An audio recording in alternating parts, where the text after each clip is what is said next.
ఆ తర్వాత ప్రార్థన చేసుకొని మనం రైట్ ఈ యొక్క మెసేజ్ అయిపోయిన తర్వాత మనకి గ్రూప్ డిస్కషన్ ఉంటుంది కాబట్టి మీరు చాలా జాగ్రత్తగా వాక్యాన్ని వినాలని మిమ్మల్ని మనవి చేసుకుంటున్నాం. రైట్,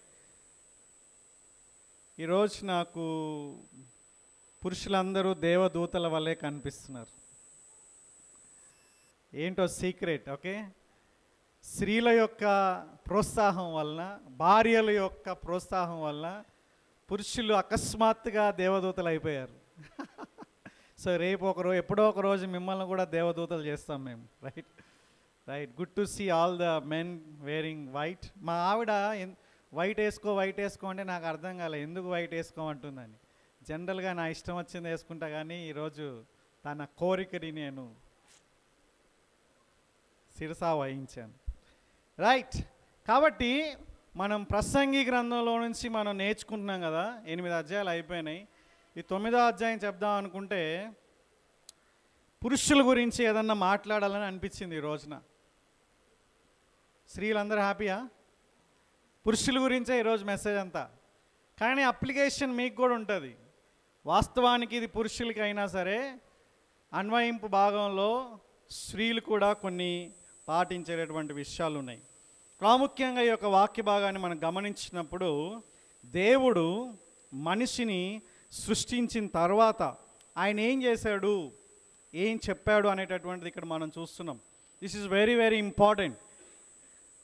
యవనస్తుడు, పెళ్ళైనటువంటి వ్యక్తి, ప్రతి ఒక్కరు కూడా తెలుసుకోవాల్సినటువంటి నగ్న సత్యాలు ఇవి. ఏం చేశాడు 15వ వచనంలో మనం చూసుకుంటే, నరుణ్ణి తీసుకొని ఏదైనా తోటను సేద్యపరచుటకును కాయుటకును దానిలో ఉంచెను. ఈ సమయంలో అవ్వ ఇంకా సృష్టింపబడలేదు. మీరు కనుక 18వ వచనానికి వెళ్తే అక్కడ అవ్వని సాటి అయిన సహకారిగా చేయడం అనేటటువంటిది ఇక్కడ మనం చూస్తున్నాం. సో స్త్రీలు ఏంజల్స్గా అయిన తర్వాత ఆ యొక్క అవ్వ గురించి మనం మాట్లాడుకుందాం. ఇప్పుడు పురుషులు రైట్ ఏంజల్స్గా అవ్వడానికి ఏంజల్స్ కన్నా ఇంకా ఎక్కువగా చెప్పాలంటే మానవుడు ఈ సృష్టిలో దేవదూతల కంటే ఒక ఉన్నతమైనటువంటి స్థానంలో ఉన్నాడు. దేవదూతల కంటే తక్కువ బలం, తక్కువ మహిమ ఉన్నప్పటికీ దేవదూతల కంటే ప్రశస్తమైనటువంటి స్థానంలో ప్రతి ఒక్క మానవుడు, స్త్రీ పురుషులిద్దరూ కూడా ఉండడం మనం చూస్తున్నాం. అయితే ఇక్కడ ఏం చేశాడు ఆయన? ఒక పని ఇచ్చాడు. God has given one responsibility, ఒక ప్రాముఖ్యమైనటువంటి బాధ్యతని ఇచ్చాడు. పెళ్లి కానోళ్ళకి ఒక చిన్న ఫుట్ నోట్ ఏంటంటే, మీరు వ్యక్తిగతంగా కుటుంబాన్ని పోషించేటటువంటి స్థానం వరకు పెళ్లి గురించి ఆలోచించకూడదు. అంటే ఫస్ట్ మీ యొక్క లేకుంటే పురుషుని యొక్క ప్రాథమికమైనటువంటి బాధ్యత ఏంటంటే కుటుంబాన్ని పోషించగలిగే వ్యక్తిగా ఉండాలనేటటువంటిది ఇక్కడ మనం చూస్తున్నాం. It is a profession. అంటే ఒక తోటని సేద్యపరచడానికి, దాన్ని కాయడానికి ఒక బాధ్యతని ఆయన ఇచ్చినట్లుగా మనం గమనించవచ్చు. ఆ తర్వాతనే ఆజ్ఞ వచ్చింది ఇక్కడ, ఆ తర్వాతనే పెళ్ళి కూడా వచ్చింది, ఆ తర్వాతనే అవ్వొచ్చింది. రైట్, అప్పుడు తర్వాత పాడాడు ఆయన డ్యూయెట్లు అవన్నీ కూడా. కాబట్టి పురుషులు ప్రాముఖ్యంగా కుటుంబ బాధ్యత చాలా, అంటే కుటుంబంలో కీలకమైనటువంటి బాధ్యతని పోషించే వాళ్ళుగా ఉన్నారు. కాబట్టి కుటుంబంలో భార్యని, పిల్లల్ని సంరక్షించే వారిగా వాళ్ళ యొక్క బాధ్యత ప్రాథమికంగా ఉంది. కాబట్టి ఫస్ట్ మన యొక్క జీవితంలో వృత్తిపరంగా సెటిల్ అవ్వడం అనేటటువంటి చాలా ఇంపార్టెంట్. ఆ తర్వాత మిగతా అన్నీ కూడా దాని సమయంలో అవి వస్తాయి. చాలాసార్లు యవనస్తులు దీనికంటే ముఖ్యంగా పెళ్లి గురించి, దాని గురించి ఎక్కువ ఆలోచన చేసి కెరియర్ని, అలాగే ఉద్యోగాన్ని, భవిష్యత్తుని నాశనం చేసుకునేటువంటి వాళ్ళు చాలామంది ఉన్నారు. 10th క్లాస్లో మంచి మార్కులు వచ్చినటువంటి వాళ్ళు, ఇంటర్లో చాలా మంచి మార్కులు వచ్చినటువంటి వాళ్ళు సడన్గా డిగ్రీలో లేకుంటే ఇంటర్లోనే ప్రేమలో పడిపోవడం, డేటింగ్స్, తర్వాత తల్లిదండ్రులు తెలియకుండా ముచ్చట్లు అవి ఇవి చేసి చదువు పైన, భవిష్యత్తు పైన ఏకాగ్రత లేకుండా పిచ్చోళ్ళు అయిపోయి అసలుకి ఎందుకు పనికి రాకుండా అయిపోయేటటువంటి వాళ్ళు చాలామంది ఉన్నారు.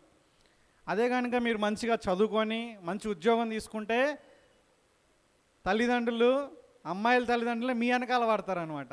అయ్యా మా అమ్మాయిని చేసుకో, మా అమ్మాయిని చేసుకో అంటారు, రైట్? కానీ మీరు కూడా ఇప్పుడు చాలా అదృష్టవంతులు. ఏంటంటే మీరు కూడా ప్రయోజకులు అయ్యేటటువంటి ఒక కల్చర్లో మీరు ఉన్నారు. మీరు కూడా ఉద్యోగం చేసేటటువంటి కల్చర్లో మీరు ఉన్నారు. కాబట్టి మీరు బాగా చదువుకోవాలి అమ్మాయిలు, ఓకేనా? మీ తల్లిదండ్రులు, కాబోయేటటువంటి భర్త ఒప్పుకుంటే ఉద్యోగం చేయాలి, లేకుంటే మీ ఇష్టం. సరే, ఏం చేశాడు ఇక్కడ 16వ వచనంలో?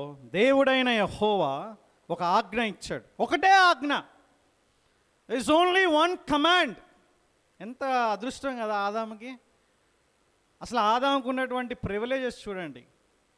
ఒక్కడే ఉన్నాడు, ఒక్కటే ఆజ్ఞ, ఏ రకమైనటువంటి శోధన లేదు. ఇప్పుడు మనకి ఎన్ని ఉన్నాయి ఆజ్ఞలు? యూదులతో మనం పోల్చుకుంటే 613 లేకుంటే ఆ విధంగా 600+ ఆజ్ఞలు ఉన్నాయి. ఇప్పుడు యేసుక్రీస్తు ప్రభువారు దాన్ని రెండిటికి కుదించారు, కానీ అవన్నీ ఆజ్ఞలు దాంట్లో ఇమిడిపోయి ఉన్నాయి. అంటే 600 కంటే ఎక్కువ ఆజ్ఞలు ఉన్నటువంటి మనకి ఆదాము అవ్వతో పోలిస్తే మనం చాలా కఠినమైనటువంటి పరిస్థితిలో ఉన్నాం. ఆదాము చేసినటువంటి ఆ యొక్క ఒక్క తప్పు పనికి ఈ రోజున మనుషులకి ఇన్ని ఆజ్ఞలు ఇవ్వాల్సి వచ్చింది. కాబట్టి ఈ ఆజ్ఞలు కూడా మనం తప్పిపోతే ఇంకా ఎక్కువ ఆజ్ఞలు వచ్చే అవకాశాలు ఉన్నాయి మనకి. అట్లనే ఉంటుంది అన్నమాట. ఇప్పుడు చూడండి, దేవుడైన యెహోవా ఏమన్నాడంటే, ఈ తోటలోనున్న ప్రతి వృక్ష ఫలములను నీవు నిరభ్యంతరంగా తినవచ్చును, అన్నీ తినొచ్చును. You can eat all the fruits. ఏమేమి ఉన్నాయో ఫ్రూట్స్ మనకు తెలియదు అక్కడ. జామకాయ ఉండొచ్చు, యాపిల్ ఉండొచ్చు, దానిమ్మకాయ ఉండొచ్చు, ఇంకేమున్నాయి మీకు ఇష్టమైనవి? కాకరకాయ ఉండొచ్చు. కాకరకాయ ఫ్రూట్ కాదు, ఓకే? సో రకరకాల బీరకాయలు, ఇవన్నీ మిగతా కూరలు చేసుకుంటారో చేసుకోలేదో మనకు తెలియదు, కానీ అన్ని రకాల ఫ్రూట్స్ అక్కడ అందుబాటులో ఉన్నాయి. అన్నీ తినవచ్చు, ఎంజాయ్ చేయొచ్చు. కానీ ఒకటే ఒక ఆజ్ఞ ఏంటంటే, ఒక్క ఫలాన్ని నువ్వు తినకూడదు. మంచి చెడ్డల తెలివినిచ్చు వృక్ష ఫలములను నువ్వు తినకూడదు. ఒకటే ఒకటి, ఇదొక్కటి నువ్వు తినొద్దు, మిగతా అన్నీ తిను, ఓకేనా? ఎప్పుడు చూడలేదా భూమేష్ని? కొత్తగా చూస్తున్నా, ఓహో మెరిండాలా తయారయ్యాడు అనేసి. Right, okay. ఇక్కడ ఏమనుందంటే, నీవు వాటిని తిను దినమున, ఎప్పుడైతే నేను తినవద్దని చెప్పింది మీరు తింటారో ఆ రోజే, అదే దినమున నిశ్చయముగా, అంటే 100% చచ్చిపోతామని చెప్పాడు ఆయన.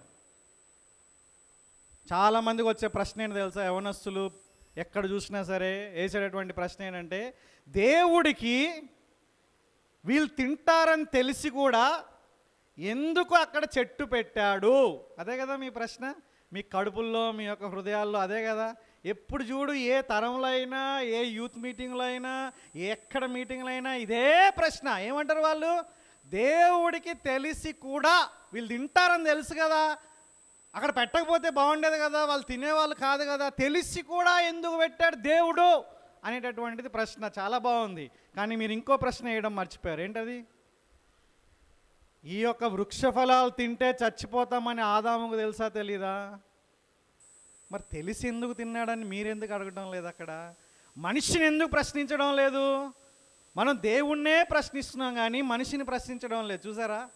అంటే అది చాలా మనం మంచిగా ఆలోచిస్తున్నాం అనుకుంటున్నాం, కానీ ఆ బాధ్యతను తీసుకోవడానికి ఇష్టపడడం లేదు. ఆదాము తీసుకోలేదు.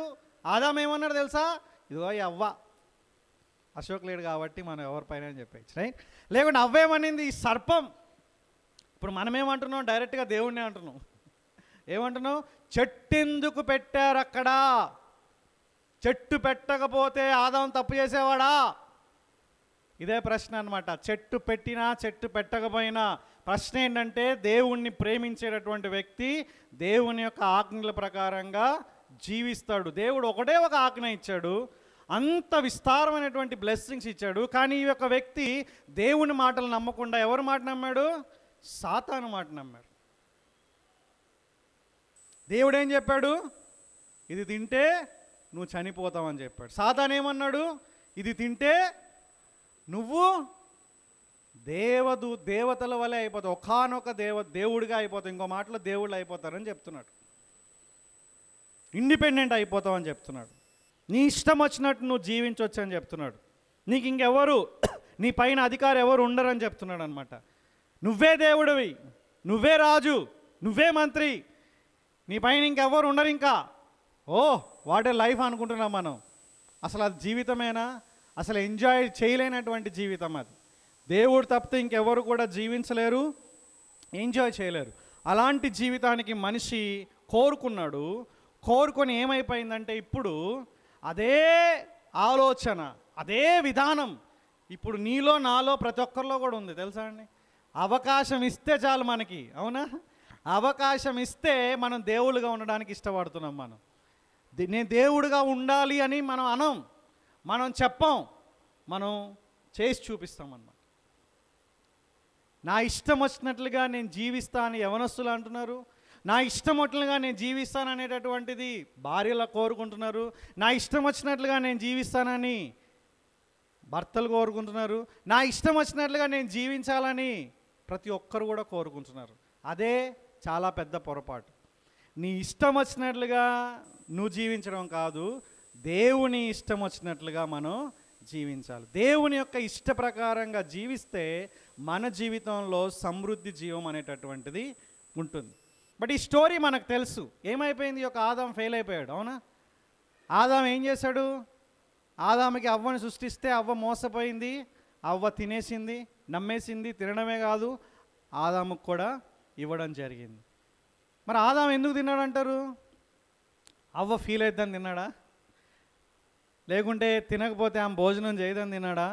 ఎందుకు తిన్నాడో మరి. తప్పు చేసిండు, రైట్?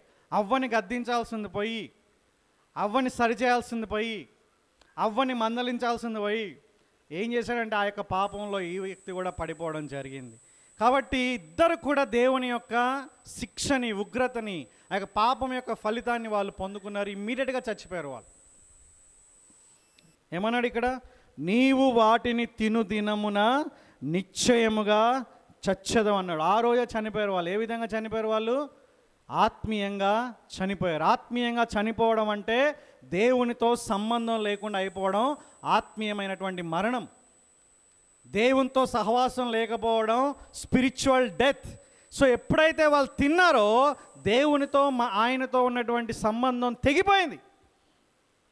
మనిషి ఆ తర్వాత వచ్చినటువంటి ప్రతి తరం కూడా ఆ సంబంధాన్ని కట్టుకోవడానికి ఒకటి ప్రయత్నం చేయలేదు. కొంతమంది ప్రయత్నం చేసినా మానవ పద్ధతులతో ప్రయత్నం చేశారు కాబట్టి అది ఫలించలేకుండా పోయింది.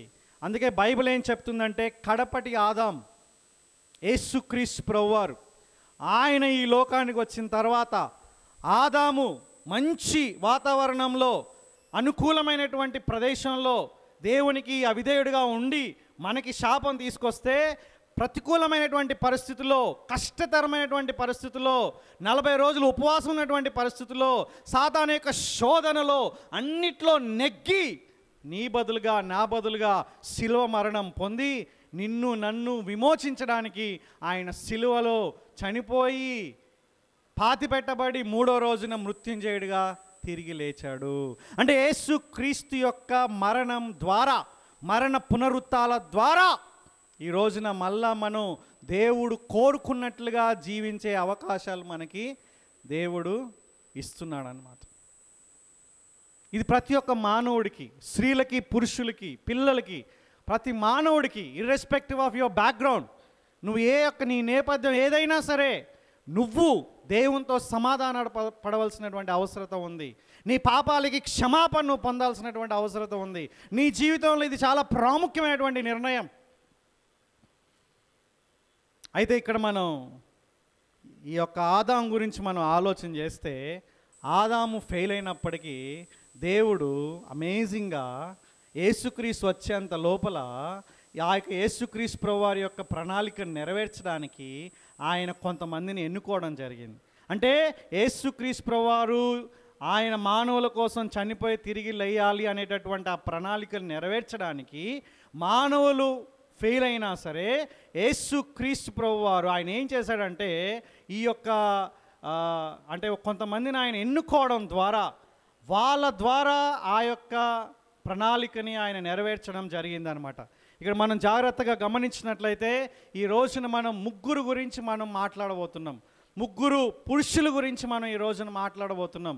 ఈ ముగ్గురు జీవితాల్లో నుంచి మనం కొన్ని ప్రాముఖ్యమైనటువంటి లెసన్స్ నేర్చుకోబోతున్నాం. ముఖ్యంగా 3 విషయాల్ని మనం నేర్చుకోబోతున్నాం. ఆ 3 విషయాలు మనం పురుషులుగా వ్యక్తిగతంగా వాటిని అన్వయించుకోవాలి.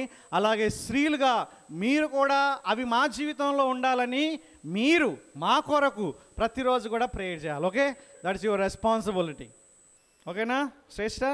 నెంబర్ 1, ఈ ముగ్గురు పురుషులు చాలామంది జీవితంలో నేను ఎన్నుకోవచ్చు, కానీ మా అందరికీ గుర్తుండడానికి మన మూల పురుషుల్ని నేను తీసుకున్నాను అనమాట. మన యొక్క పితరుల జీవితాల్లో నుంచి దేవుడు ఆ నిర్గమకాండంలో మోషే కనిపించినప్పుడు నీ పేరేంటి అన్నప్పుడు ఆయన ఏమన్నాడు? నేను ఉన్నవాడను అనువాడను అని చెప్పాడు అనమాట. నేను ఐయామ్ దట్ ఐయామ్, నేనే అనేటటువంటి ఆ యొక్క అద్భుతమైనటువంటి ఆ యొక్క ప్రత్యక్షతని అక్కడ ఇచ్చినట్లుగా మనం చూస్తున్నాం. దాన్ని మనం ఆదికాండం 12వ అధ్యాయం నుంచి మనం చివరి వరకు కూడా మనం చూడొచ్చు. మీరు కనుక 12వ అధ్యాయంలో చూస్తే 1వ అధ్యాయంలో సృష్టి గురించి మాట్లాడిన తర్వాత, 2వ అధ్యాయంలో వీళ్ళని ఏ విధంగా చేసి వాళ్ళకి ఆజ్ఞ ఇచ్చాడో చెప్పిన తర్వాత, 3వ అధ్యాయంలో వాళ్ళు పాపంలో పడిపోతారు. అప్పటి నుంచి కూడా 3వ అధ్యాయంలో నుంచే ఆయన ప్రణాళిక వాళ్ళకి బట్టలు కుట్టించడం ద్వారా వాళ్ళ యొక్క అవమానాన్ని ఆయన కప్పుతాడు. కానీ ఏం జరిగింది? ఇమీడియట్గా వాళ్ళకి పిల్లలు ఇచ్చినప్పుడు దేవుడు ఈ శాపగ్రస్తులైనటువంటి వాళ్ళకి దేవుని బ్లెస్సింగ్ ఇచ్చాడు, కయ్యూన్ని హేబేల్ని ఇచ్చాడు.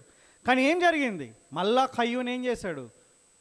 దేవునికి వ్యతిరేకంగా జీవించాడు, దేవునికి ఇష్టం లేకుండా జీవించాడు. అంతేకాకుండా తన సొంత తమ్ముణ్ణి అసూయ చేత చంపేయడం జరిగింది. అయినప్పటికీ కూడా ఆయన యొక్క సంతతి కంటిన్యూ అయిపోయింది. కానీ వాళ్ళందరూ కూడా దేవునికి వ్యతిరేకంగా తిరగడం ప్రారంభించారు. కానీ దేవుడు హేబేలు స్థానంలో షేత్ అనేటటువంటి ఇంకొక వ్యక్తిని ఇచ్చినప్పుడు ఆ యొక్క గాడ్లీ లైన్ 5వ అధ్యాయం నుంచి అది మనకి స్టార్ట్ అవుతుంది. అక్కడే మనకి ఎవరు కనిపిస్తారు? మెతుషెల కనిపిస్తాడు, హనోక్ కనిపిస్తాడు, ఆ తర్వాత నోవా కనిపిస్తాడు. చాలా ఇంట్రెస్టింగ్. 5వ అధ్యాయం మొత్తంలో కూడా ఆ 10 తరాలు కూడా దేవుణ్ణి నమ్ముకొని వెంబడించినటువంటి తరాలుగా ఉంటుంది అనమాట. 1వ అధ్యాయం 26వ వచనంలో ఆశీర్వాదం అని ప్రారంభం చేసిన తర్వాత 11వ అధ్యాయం దాకా మళ్ళా అలాంటిది రిపీట్ కాలేదు, కేవలం ఒకసారి రిపీట్ అయింది. తర్వాత 12వ అధ్యాయంలో దేవుడే ఒక వ్యక్తిని ఎన్నుకొని ఈ మాట అంటున్నాడు. యెహోవా ఈ మాట అంటున్నాడు, నీవు లేచి నీ దేశము నుండి, నీ బంధువుల యొద్ద నుండి, నీ తండ్రి ఇంటి నుండి బయలుదేరి నేను నీకు చూపించు దేశమునకు వెళ్ళుము. నిన్ను గొప్ప జనముగా చేసి నిన్ను ఆశీర్వదించి నీ నామమును గొప్ప చేయుదును. నీవు ఆశీర్వాదముగా ఉండు, నిన్ను ఆశీర్వదించు వారిని ఆశీర్వదించదును అనేటటువంటి మాట మీరు చూస్తే ఈ ఆశీర్వాదం అనేటటువంటి మాట కంటిన్యూగా రిపీట్ అవుతుంది. 11 అధ్యాయాల్లో ఈ యొక్క మాట మళ్ళీ మనకు కనిపించదు, ఎక్సెప్ట్ మేబీ నోవా టైంలో అక్కడ గ్లిమ్స్ అనేటటువంటిది మనకు కనిపిస్తుంది. వీళ్ళందరూ కూడా దేవుని యొక్క ప్రణాళికలో తప్పిపోయినప్పటికీ దేవుడు తన యొక్క ప్రణాళికలో ఆ యొక్క క్రీస్తు ఉన్నాడు కాబట్టి, క్రీస్తుని లోకానికి పరిచయం చేయాలి కాబట్టి కొంతమందిని ఆయన ఎన్నుకున్నాడు. ఆ ఎన్నికలో మొట్టమొదటిగా మనకి అబ్రాహాం అనేటటువంటి వ్యక్తి కనిపిస్తాడు. తర్వాత అతనికి అబ్రహాముగా దేవుడు చేంజ్ చేస్తాడు. ఈయనకి ఒక గొప్ప వాగ్దానాన్ని కూడా ఇస్తాడు. ఇక్కడే ఇచ్చాడు ఆయన వాగ్దానం. చాలా విషయాలు ఇక్కడ మనం నేర్చుకోవచ్చు, కానీ అబ్రహాం జీవితంలో ఒక్క విషయాన్ని మనం నేర్చుకొని అది మన జీవితంలో అన్వయించుకోవడానికి మనం ప్రయత్నం చేద్దాం. 22వ అధ్యాయానికి రండి.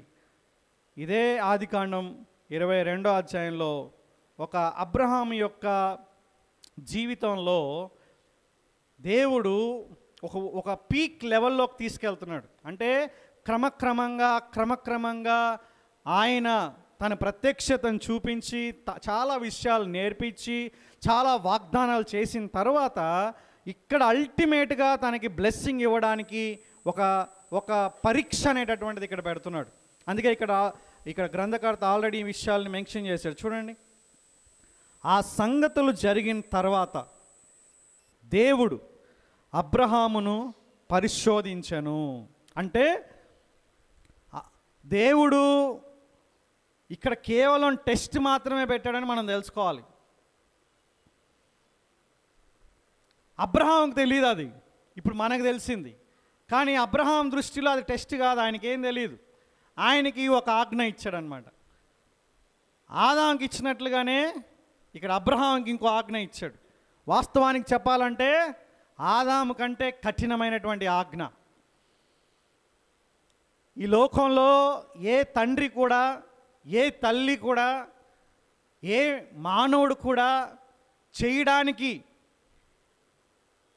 వీలు కానటువంటిది, లేకుంటే చేయడానికి చాలా కష్టతరమైనటువంటిది, ఒక రకంగా మానవునిగా అసాధ్యమైనటువంటి ఒక ఆజ్ఞని ఇక్కడ ఇచ్చాడు. కేవలం అబ్రహాముకే ఇచ్చాడు. చూడండి ఇక్కడ ఏమనుందో, ఎట్లనగా ఆయన అంటే దేవుడు అబ్రహామా అని పిలువగా అతడు చిత్తం ప్రభువా అని. అప్పుడు ఆయన దేవుడు ఈ ఆజ్ఞ ఇచ్చాడు. చూడండి ఈ ఆజ్ఞ ఏంటి? నీకు ఒక్కడై ఉన్న నీ కుమారుని అనగా నీవు ప్రేమించు ఇస్సాకును తీసుకొని, ఇక్కడ చూడండి నీకు ఒక్కడై ఉన్న నీ కుమారుని అంటున్నాడు. ఇక్కడ యాక్చువల్గా అబ్రహాంకి అప్పుడు ఈ రెండో కుమారుడు అయినా, రైట్? ఆయనకు ఆల్రెడీ ఇష్మాయేల్ పుడతాడు. కానీ ఇక్కడ ఒక్కడైన నీ కుమారుడు అంటే వాగ్దానం చేత ఇవ్వబడినటువంటి కుమారుడు ఒక్కడే. అబ్రహాంకి వాస్తవానికి 8 మంది కుమారులు ఉన్నా సరే ఆయనకి వాగ్దానం ద్వారా లభించినటువంటి కుమారుడు ఒక్కడే. అందుకే అంటున్నాడు నీకు ఒక్కడై ఉన్న నీ కుమారుణ్ణి అనగా నీవు ప్రేమించు ఇస్సాకుని. అంటే నువ్వు ఎన్నో సంవత్సరాలుగా, అంటే 75 సంవత్సరాలప్పుడు ఈ యొక్క ప్రవచనం వస్తే 99 సంవత్సరాలు 100 సంవత్సరాల తర్వాత, అంటే దాదాపు 25 సంవత్సరాల కాల వ్యవధిలో ఎంతో ఎదురుచూపు తర్వాత పుట్టినటువంటి కుమారుడు. మనకి 5 సంవత్సరాల తర్వాత పుడితేనే మనం చాలా చాలా గొప్ప సెలబ్రేషన్ చేసుకుంటాం, అవునా? 10 years తర్వాత పుడితే అబ్బాబాబాబా ఇంకా అద్భుతంగా సెలబ్రేట్ చేసుకుంటాం. రీసెంట్గా మనం దేవుని కృప వల్ల మన సంఘం అంతా ప్రార్థన చేస్తే ఒక 12-13 సంవత్సరాల తర్వాత ఒక కప్పులకి పిల్లలు పుట్టారు, రైట్? అది ఎంతగానో గొప్ప ఆనందం. మీకు ఇంకో సాక్ష్యం కూడా చెప్పాలి. బ్రదర్ కిరణ్ అండ్ జాస్మిన్ గారి గురించి మనం ప్రార్థన చేస్తున్నాం కదా, వాళ్ళకు కూడా దేవుడు అమేజింగ్గా చాలా సంవత్సరాల తర్వాత ఒక బాబుని దయచేశాడు. సంఘానికి వాళ్ళు కృతజ్ఞతలు తెలిపారనమాట. లాస్ట్ వీక్లోనే బాబు జన్మించాడు. కాబట్టి దేవుడు అమేజింగ్గా ఆయన బిడ్డల యొక్క ప్రార్థనలు విని ఆయన మన మొరను ఆలకిస్తున్నాడు అనడానికి ఇవన్నీ నిదర్శనాలు, రైట్? కాబట్టి కంటిన్యూగా ప్రేయర్ చేయండి. మీ యొక్క జీవితంలో ఎవరి కొరకైతే దేని కొరకైతే ప్రార్థన చేస్తున్నారో కంటిన్యూ చేయండి. ఓకే, ఇక్కడ పాయింట్ ఏంటంటే ఒక్కడే ఒక కుమారుడు అల్లారు ముద్దుగా ప్రేమించాడు, వాగ్దాన పుత్రుడు. ఇప్పుడు దేవుడు ఏమంటున్నాడంటే ఇస్సాకును నువ్వు తీసుకొని మోరియా దేశమునకు వెళ్ళి అక్కడ నేను నీతో చెప్పబోవు పర్వతములలో ఒక దాని మీద దహన బలిగా అతన్ని నర్పించుమని చెప్పాను. కంప్లీట్గా కాలిపోతాడు అనమాట దహన బలి. తెలుసు కదా, లేవికాండంలో ఈ బలు గురించినటువంటి వివరాలు ఉన్నాయి. దానికి ముందే నోవాహు అలాగే అబ్రహాము మిగతా వాళ్ళు కూడా ఈ యొక్క దహన బలి అర్పించేటటువంటి వాళ్ళుగా ఉన్నారు. సో ఏ పర్వతం కూడా చెప్పలేదు, ఇక్కడ డీటెయిల్డ్ ఇన్ఫర్మేషన్ లేదు. ఆయన పిలిచినప్పుడే డీటెయిల్ ఇన్ఫర్మేషన్ లేదు, డైరెక్ట్గా రమ్మన్నాడు, వచ్చేసిండు అబ్రహాం. మీరు చూడండి ఆ తర్వాత కూడా మనం చూస్తే ఇక్కడ బలీమంటున్నాడు. ఇక్కడ ఎంత కష్టమవుతుంది. కానీ ఏం చేశాడు ఇక్కడ అబ్రహాం? ఏం చేశాడో చూడండి. తెల్లవారినప్పుడు అబ్రహాం లేచి తన గాడిద గంతగట్టి తన పనివారిలో ఇద్దరిని తన కుమారుడు ఇస్సాకును వెంటబట్టుకొని దహన బలి కొరకు కట్టెలు చీల్చి లేచి దేవుడు తనతో చెప్పిన చోటికి వెళ్ళాను. ఇక్కడ శారాతో మాట్లాడాడో లేదో మనకు తెలీదు. ఒకవేళ శారాతో మాట్లాడి ఉంటే పంపించేదా అండి? కానీ మాట్లాడి ఉండకపోవచ్చు అంటారా? వీ డోంట్ నో, మనకి ఇన్ఫర్మేషన్ తెలీదు. మాట్లాడి ఉండవచ్చేమో అని అనుకుంటున్నా నేను.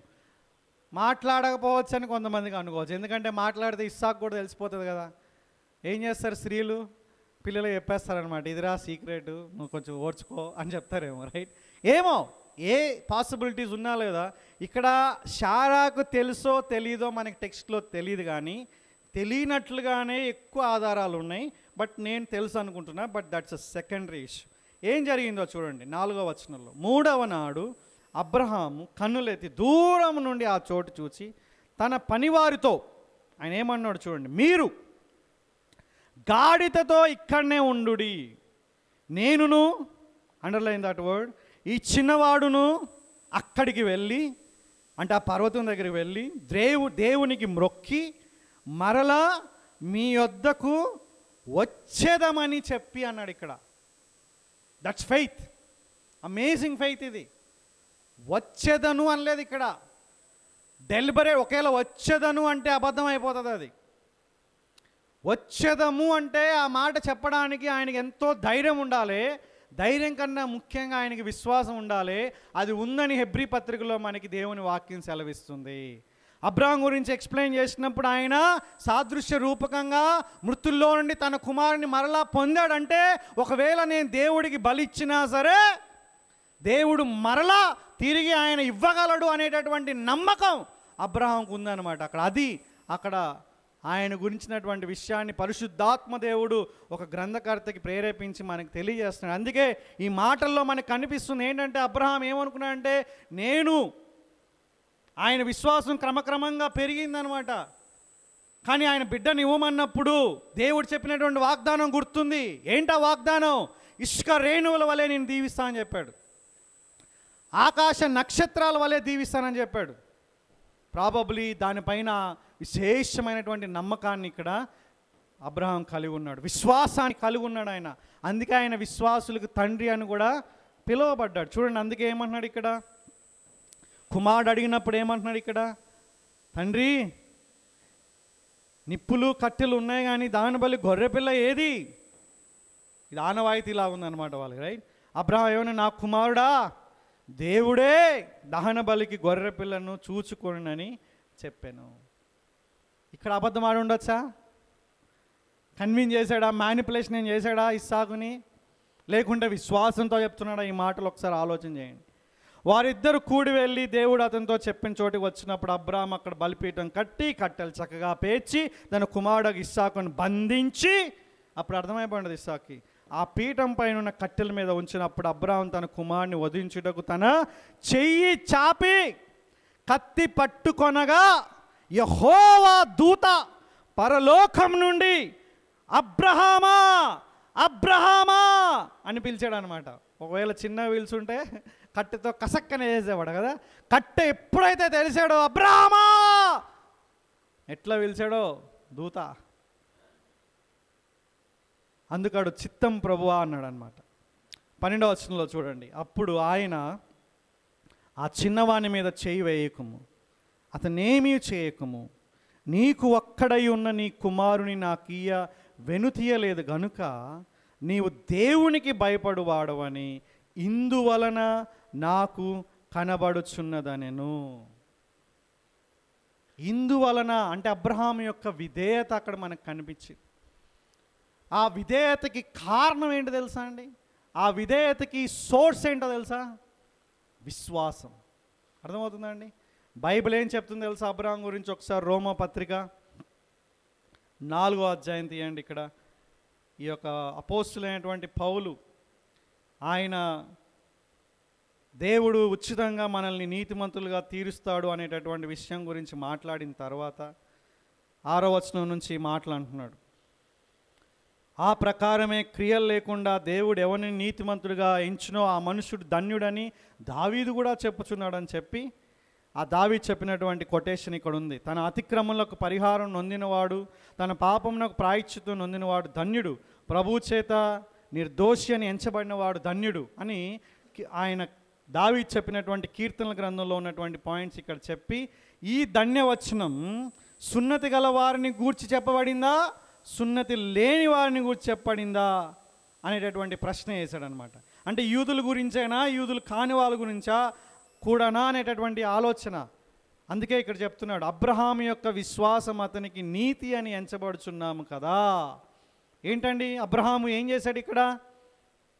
అబ్రహాం గురించి కనుక మనం ఇక్కడ చూస్తే 12వ వచనంలో, సున్నతి గలవారికి తండ్రి ఒకటకు అనగా సున్నతి మాత్రం పొందినవారు కాక మన తండ్రి అయిన అబ్రహాము సున్నతి పొందక మునుపు అతనికి కలిగిన విశ్వాసం యొక్క అడుగుజాడలను బట్టి నడుచుకొనిన వారికి తండ్రి ఒకటకు అతడు ఆ గుర్తు పొందెను. అతడు లోకమునకు వారసుడగునగు వాగ్దానం అబ్రహామునకైనను అతని సంతానముకైనను ధర్మశాస్త్రం మూలంగా కలగలేదు, కానీ విశ్వాసం వలనైన నీతి మూలముగానే కలిగెను అనేటటువంటి మాట ఇక్కడ మనం చూస్తున్నాం. అందుకే ఇక్కడ చూడండి 18వ వచనంలో ఏమంటున్నాడు ఇక్కడ, నిన్ను అనేక జన్మలకు తండ్రినిగా నియమించితినని రాయబడి ఉన్నది. నీ సంతానం ఇలాగ ఉండునని చెప్పిన దాన్ని బట్టి తాను అనేక జన్మలకు తండ్రి అగునట్లు, అండర్లైన్ దిస్ వర్డ్, నిరీక్షణకు ఆధారం లేనప్పుడు అతడు నిరీక్షణ కలిగి నమ్మెను. దేవుణ్ణి నమ్మాడు కాబట్టే అక్కడ బలి ఇవ్వడానికి వెళ్ళాడు, దేవుడు చెప్పినటువంటి ప్లేసెస్కి వెళ్ళాడు.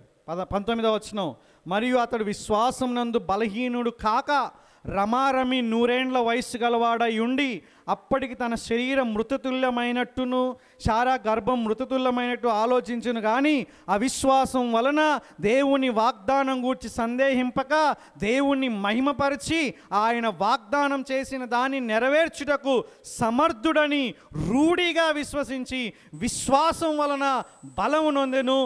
అందుచేత, అండర్లైన్ దట్ వర్డ్, అందుచేత అది అతనికి నీతిగా ఎంచబడెను. చూసారా అండి, విశ్వాసం, దేవుడు ఈ యొక్క దేవుని పట్ల అబ్రహాం విశ్వాసం కలిగి ఉన్నాడు కాబట్టి ఆ విశ్వాసం వలన ఆ యొక్క వ్యక్తి నీతిమంతుడయ్యాడు. అంటే దేవుడు చెప్పిన మాటల్ని నమ్మాడు ఇక్కడ ఈ యొక్క వ్యక్తి. ఇంకా చెప్పాలంటే నిరీక్షణకి ఆధారం లేనప్పుడు నీకు ఇసుక రేణువుల వల్ల అవుతాయి, ఆకాశ నక్షత్రం వల్ల అవుతాయంటే వాళ్ళు ముసలోళ్ళు, వాళ్ళకి ఏం నిరీక్షణ ఉంటుందండి, హోప్ లేదు వాళ్ళకి. కానీ నమ్మాడు. నీ ఒక్కగానొక్క కుమారుని ఇచ్చేమని చెప్పాడు, అరే ఇప్పుడు నా కొడుకుని ఇస్తే వాగ్దానం ఎక్కడ, కానీ నమ్మాడు, మేము వస్తామని చెప్పాడు. దేవుడు చెప్పినటువంటి మాటల్ని నమ్మడం వలన అది అతనికి నీతిగా ఎంచబడింది. దేవుని యొక్క ఏమంటారు,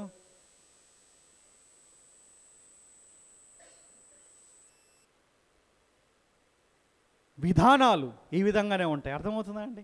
నువ్వు నీతిమంతుడిగా అవ్వాలంటే నువ్వు చేసేటటువంటి క్రియల వలన కాదు. దయచేసి అర్థం చేసుకోండి, నువ్వు చేసేటటువంటి మతపరమైన క్రియల వల్ల కాదు.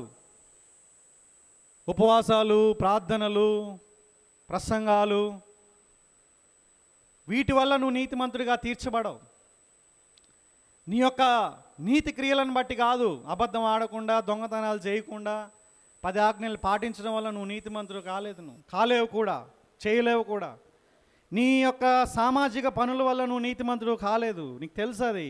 నువ్వు ఆర్ఫనేజ్ సహాయం చేయొచ్చు, నువ్వు సోషల్ వర్క్ చేయొచ్చు, ఇక్కడ చర్చ్లో కూడా చాలామందికి హెల్ప్ చేయొచ్చు, నువ్వు మంచిదే. కానీ అవేవి నిన్ను రక్షించవని నువ్వు తెలుసుకోవాలి. ఏ వ్యక్తి కూడా క్రియల ద్వారా రక్షణ పొందలేడు, ఎందుకంటే ఏవి కూడా అవి పరిపూర్ణం చేయలేవు. విశ్వాసం వలన దేవుడు ఏం చెప్పాడు తెలుసా, నేను నా కుమారుని ఈ లోకానికి పంపించాను కాబట్టి ఆ అద్వితీయ కుమారుని యందు విశ్వసించు ప్రతి వాడును నశింపక నిత్య జీవం పొందనని చెప్పాడు. ఎంత గొప్ప వాగ్దానం, ఎంత గొప్ప ఆదరణ ఇది. నువ్వు రక్షణ పొందడానికి నువ్వు ఏం చేయాల్సిన పని లేదు. అయినా కూడా కొంతమంది రిజెక్ట్ చేస్తూ ఉన్నారు.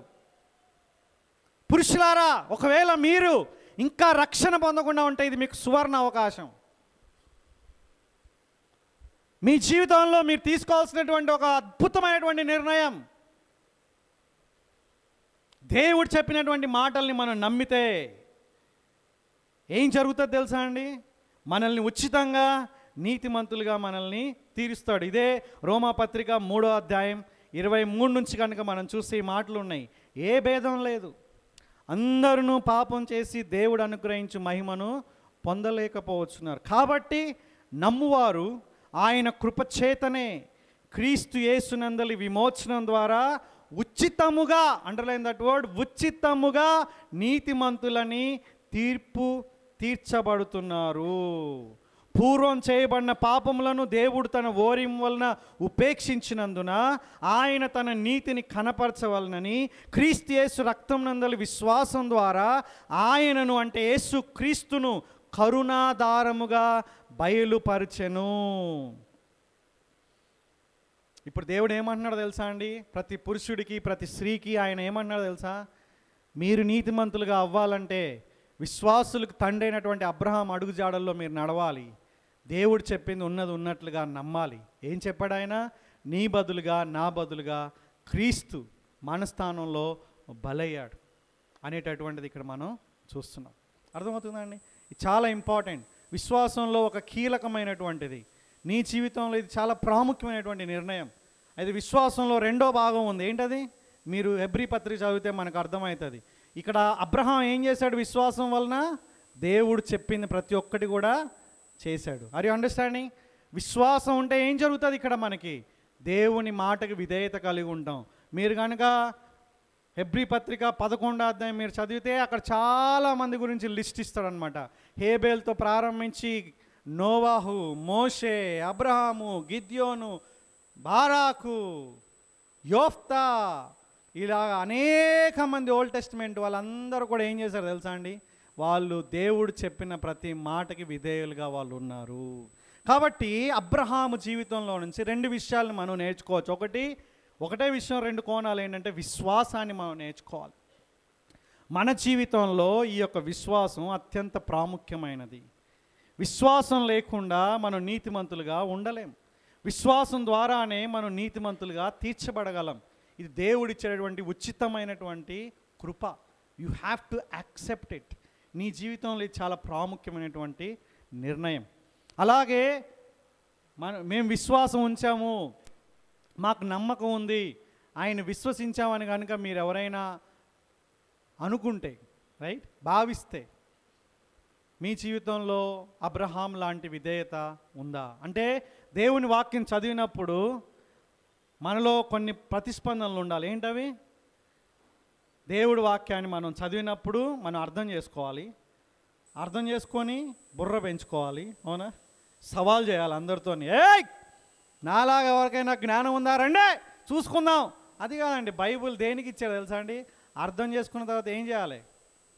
విధేయత. దాన్ని మించింది లేదు. అర్థం చేసుకోగానే ప్రసంగం అనేటటువంటిది ప్రమాదకరమైనది. అర్థం చేసుకోగానే వేరే వాళ్ళకి చెప్పాలనేటటువంటిది ప్రమాదకరమైనది. అసలు అర్థం చేసుకోకుండా చదవడం ఇంకా ప్రమాదకరమైనది. దేవుని వాక్యాన్ని మనం అర్థం చేసుకున్న తర్వాత ద ఇమ్మీడియట్ రెస్పాన్స్ ఏంటంటే, ఒకవేళ నీకు ఆయన పైన విశ్వాసం ఉంటే ఆయన చెప్పిన ప్రతి మాటకి విధేయత ఉండాలి. నీకు కష్టమైనా ఉండాలి, నీకు ఇష్టమైనా ఉండాలి, ప్రతికూలమైన ఉండాలి, అనుకూలమైన ఉండాలి, నీకు వీలు కాకపోయినా ఉండాలి, వీలు చేసుకునైనా ఉండాలి. దేవుని మాటలకి విధేయత అనేటటువంటి విషయంలో రాజీ పడకూడదు. అది understanding? This is very very important. Abraham జీవితం నుంచి అది మనం నేర్చుకోవచ్చు. ఇప్పుడు ఇంకొక వ్యక్తి ఉన్నాడు అనమాట. అబ్రహాం యొక్క కుమారుడు ఇస్సాకు. ఎంతమందికి ఇష్టం ఇస్సాకు? ఎవరికి ఇష్టం లేదా ఇస్సాకు? ఎప్పుడు అబ్రహామేనా? ఇస్సాకు గురించి కూడా మనం ఆలోచించాలి. అయితే ఇస్సాకు గురించి మనం ఆలోచించేటప్పుడు నేను ఈ రోజున ఇస్సాకు నుంచి మనం ఒక హెచ్చరికను పొందే ఆలోచనలోకి వస్తున్నాం అనమాట. Are you understanding? ఈరోజు రాజ్ కిరణ్ అలాగే జయశీల వాళ్ళ పిల్లలు ఇద్దరు కూడా వాళ్ళ యొక్క బర్త్డే సెలబ్రేషన్ చేసుకున్నారు. దేవుడు వాళ్ళకి అద్భుతమైనటువంటి కానుకనిచ్చాడు. ఇస్సాకు జీవితంలో నుంచి పిల్లల పట్ల మన వైఖరి ఎట్లుండాలో అనేటటువంటిది ఇక్కడ ఒక విషయాన్ని మనం చూడబోతున్నాం. ఆదికాండం 27వ అధ్యాయంలో యొక్క మాటలు ఉన్నాయి.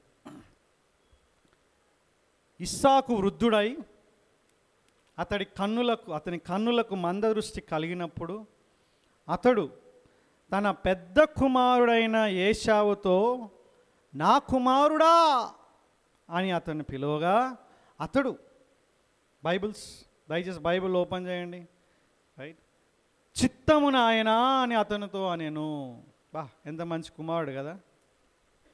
ఇస్సాకు కూడా అట్లనే అన్నాడు. ఇస్సాకు కూడా ఇట్లానే మంచి కుమారులు ఉన్నారు. అయితే ఇస్సాకుతోనే ప్రాబ్లం ఉంది ఇప్పుడు వీళ్ళ పిల్లల కన్నా. పిల్లలతో కూడా ప్రాబ్లమే. కానీ ఈ రెండవ వచనంలో ఏమన్నాడు చూడండి. అప్పుడు ఇస్సాకు ఏమన్నాడు? ఇదిగో నేను వృద్ధుడను, నేను నా మరణదినం నాకు తెలియదు అని చెప్పి కూడా 70 సంవత్సరాలు బతికాడు తెలుసా.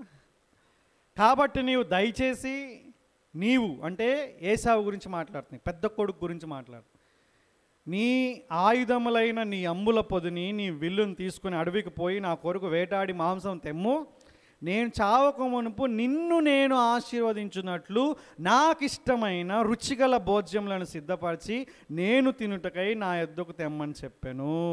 ఇస్సాకు తన కుమారుడు ఏశావుతో ఇట్లు చెప్పుచుండగా రిబ్కా వినుచుండెను. ఇక్కడ చాలా ఒకే ఇంట్లో రెండు గుంపులు అయిపోయినాయి. మనకి ఒకప్పుడు మన ఒక రాష్ట్రం, ఇప్పుడు రెండు రాష్ట్రాలు అయిపోయినాయి కదా. ఇప్పుడు మన ఒక రాష్ట్రంలోనే ఎన్నో పొలిటికల్ పార్టీస్ వచ్చేసినట్లుగా ఈ ఇంట్లో కూడా రెండు గుంపులు అయిపోయినాయి అనమాట. ఎంత భయంకరమైనటువంటి విషయం తెలుసా? తల్లిదండ్రులు మీరు వినాలి, ముఖ్యంగా తండ్రులు. ఈరోజు ఎవరికి మెసేజ్? ఏంజల్స్గా ఉన్నటువంటి తండ్రులకి, రైట్? ఈరోజు కనీసం ఈ ఒక్క వారం, ఈ ఒక్క రోజున మనం దేవదూతలుగా ఉండేటటువంటి మనకి ఒక శుభవార్త ఏంటంటే మనం ఇస్సాకులాగా ఉండకూడదు. ఓకేనా? ఇస్సాకు ఏం చేశాడు తెలుసా అండి? ఏం చేశాడు ఇస్సాకు? అబ్రహాం అన్న తన 8 మంది కుమారుల్ని ఆయన అమేజింగ్గా చూసుకున్నాడు. ఆయన మీరు కనుక చూస్తే 25వ అధ్యాయంలో, తర్వాత 19వ అధ్యాయంలో ఆయన స్టార్టింగ్లో అందరినీ కూడా మంచిగా చూసుకున్నట్లుగా ఉంది. కానీ ఇక్కడ ఈ యొక్క వ్యక్తి యాకోబు అనేటటువంటి ఇంకొక కుమారుణ్ణి పట్టించుకున్నట్లుగా అనిపిస్తుంది. ఒక వ్యక్తి పట్ల పక్షపాతం. ఇంకా చెప్పాలంటే వీళ్ళిద్దరు ట్విన్స్, కవలలు. అర్థమవుతుందా? కవల పిల్లలు, రైట్? ఇంట్రెస్టింగ్గా రాజ్ కిరణ్ వాళ్ళ పిల్లలు కూడా కవల పిల్లలు, రైట్? వాళ్ళ పేర్లు కూడా చాలా ముద్దుగా ఉంటాయి, రైట్? ఈ యొక్క ట్విన్స్ని ఎట్లా చూసుకున్నా తెలుసా అండి? ఇద్దరు మళ్ళీ మగపిల్లలే. ఒక ఆడపిల్ల ఒక మగపిల్ల ఉంటే జనరల్గా ఏం చేసుకుంటాం మనం? వాళ్ళు ట్విన్స్ అయినా కాకపోయినా మొత్తం మగపిల్లల్నే చూసుకునేటటువంటి ఒక భయంకరమైన నీచమైన సంస్కృతి యొక్క ప్రభావం క్రైస్తవ సమాజంలో కూడా పడిపోయింది. మగపిల్లలు ఉంటేనే హ్యాపీగా ఉండేటటువంటి తల్లిదండ్రులు ఉన్నారు. మగపిల్లల కోసమే ఆడపిల్లలను కనేవాళ్ళు ఉన్నారు, రైట్? మగపిల్లలు వచ్చేదాకా కనేటటువంటి వాళ్ళు కొంతమంది ఉన్నారు, రైట్? ఆడపిల్లలు పుడితే సంతోషం లేనటువంటి కల్చర్లో మనం ఉన్నాం. దాంట్లో ఆడవాళ్ళు కూడా ఉంటారు అన్నమాట, ఆయాలు కూడా ఉంటారు, డాక్టర్లు కూడా ఉంటారు. అయ్యో ఆడపిల్ల అనేసి చెప్పేది ఎవరంటే ఆడపిల్లలే, రైట్? వాళ్ళు మారాలి ఫస్ట్, రైట్? ఇక్కడ మగపిల్లలు. సో ఇక్కడ మనం చూస్తే ఇద్దరు మగపిల్లలు, సో ఇద్దరు ఆడపిల్ల అయినా మగపిల్ల అయినా, ఇక్కడ ఇస్సాకు చేసినటువంటి పని ఏంటి? ఒకరిని ఎక్కువగా మంచిగా ప్రేమించడం, ఇంకో వ్యక్తిని అసలు పట్టించుకోకపోవడం జరిగింది. తల్లిదండ్రులుగా ఇది ఒక పెద్ద టెంప్టేషన్, అవునా? మన దేవుడు ఏం చెప్తున్నాడు? ఎఫెసీ పత్రిక 5వ అధ్యాయం 1వ వచనంలో ఏమని ఉంది? చదవండి. ఎఫెసీ పత్రిక 5:1.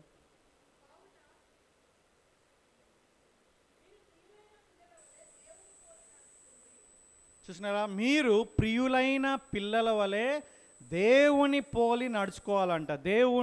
దేవుడు ఏ విధంగా చేస్తాడు? దేవునిలో పక్షపాతం ఉందంటారా? దేవునిలో పక్షపాతం లేదు. కొర్నేలి ఈ విషయాన్ని గ్రహించాడు. కొర్నేలి ఏమనుకున్నాడు తెలుసా? మాకు మాత్రమే దేవుడు ఆయన. Are you understanding? యూదుల యొక్క ఐడియాలజీ ఏంటంటే దేవుడు మాకే దేవుడు ఆయన, అన్యులకు దేవుడు కాదు అనేటటువంటి ఆ యొక్క ఆలోచనలో వాళ్ళు ఉన్నారు, అటువంటి వరల్డ్ వ్యూలో వాళ్ళు ఉన్నారు. కానీ దేవుడు ఆయనకి దర్శనం చూపించి ఆయనకి తెలియజేసి నేను అందరినీ కూడా పవిత్రపరిచాను అనేటటువంటి ఆ యొక్క మాటని చెప్పాల్సి వచ్చింది. అప్పుడు గుర్తించాడు అన్యులకి, అంటే యూదులకి ఏ విధంగా పరిశుద్ధాత్మని అనుగ్రహించాడో అన్యులకు కూడా దేవుడు అలాంటి పరిశుద్ధాత్మని అనుగ్రహించాడు. కాబట్టి దేవునిలో ఏ పక్షపాతం లేదు. పక్షపాతం ఉన్నట్లుగా కనిపిస్తుందేమో కానీ దేవునిలో ఏది కూడా లేదు.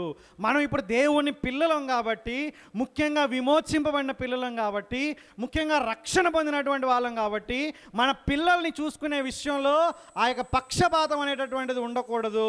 నీ మనసులో ఎలాంటి పక్షపాతమైనా ఉందా? కొన్నిసార్లు వాళ్ళ యొక్క బాహ్య సౌందర్యాన్ని బట్టి నువ్వు కొంతమందికి ఎక్కువ అటెన్షన్ ఇవ్వచ్చు. కొంతమంది పిల్లలు చాలా ముద్దుగా ఉండొచ్చు, ఇట్స్ న్యాచురల్.